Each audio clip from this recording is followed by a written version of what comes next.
Et pour aller plus loin sur cette question, pour la prise en charge de l'autisme en France, nous retrouvons en duplex le président de l'association Autisme PACA, Jean-Marc Bonifay. Bonsoir.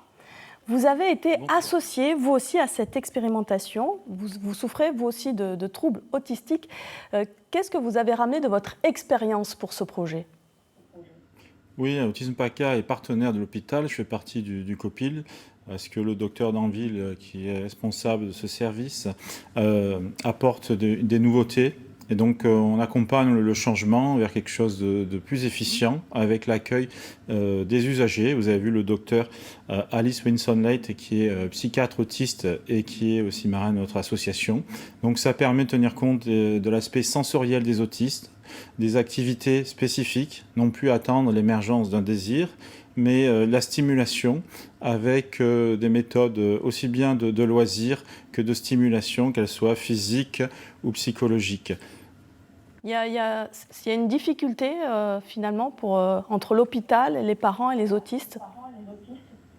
Oui, il y a un vécu ancien qui était difficile du fait que longtemps la psychiatrie française avait porté le discours des parents qui seraient responsables sur le plan éducatif. Justement, là, à présent qu'il y a du changement et qu'avec l'équipe du docteur Danville de Satori, on n'est pas du tout dans cette démarche. On a vraiment pris conscience que la mère n'était pas responsable, ni le papa d'ailleurs, et que toute la direction de l'hôpital suit, les moyens sont donnés. Et donc, c'est quelque chose de très important pour les parents de savoir que c'est enfin pris en compte. Et j'espère que les autres hôpitaux vont suivre cet exemple. L'objectif étant de multiplier l'expérience et de l'accompagner tout au long, parce que c'est un travail d'équipe. Il y a aussi une unité mobile pour diagnosticer l'autisme, le diagnostic des adultes, justement. On est très en retard à ce niveau-là. Vous-même, vous avez été diagnostiqué sur le tard à 45 ans. Comment vous l'expliquez, ce retard ? Oui, donc moi j'ai été diagnostiqué sur le tard. Il faut savoir que l'autisme sans déficience n'a été reconnu en France qu'à partir de l'an 2000. Ce qui n'était pas le cas à l'étranger. Donc un autiste qui parlait en France, ça n'existait pas. Donc il n'y a pas d'autistes de mon âge qui ont eu un diagnostic tôt, ça n'existe pas, du fait de cette particularité française. Par contre, en évoluant dans la vie, on se rend compte qu'on est différent, mais personne ne sait trop nous dire pourquoi nous sommes différents, pourquoi cette différence.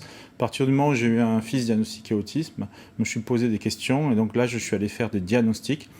Et j'ai eu confirmation de ces diagnostics par le milieu hospitalier à plusieurs reprises, ce qui m'a permis du coup de créer Autisme PACA et d'aller aider les autres par rapport à cette demande. Il faut savoir que ce service autisme diagnostic pour les adultes et d'évaluation est très important parce que ça n'existait pas dans le Var. C'est-à-dire qu'il était quasiment impossible d'avoir un diagnostic d'autisme dans le Var.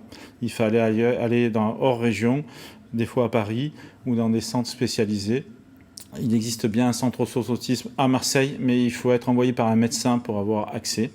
Donc c'est une première. Et cette première est qui se déplace à la demande, donc je passe le message, d'établissements médico-sociaux du Var, qui ont de nombreux adultes avec des diagnostics anciens, parfois erronés, qui peuvent souffrir d'autisme avec des troubles sensoriels qui n'ont jamais été pris en compte. L'équipe du docteur Danville se déplace, va faire les évaluations, les diagnostics à la demande des chefs d'établissement. Cela gratuitement et sur place. Donc c'est une première, c'est exceptionnel et il faut vraiment le faire. Merci d'être revenu sur cette première avec nous dans ce journal.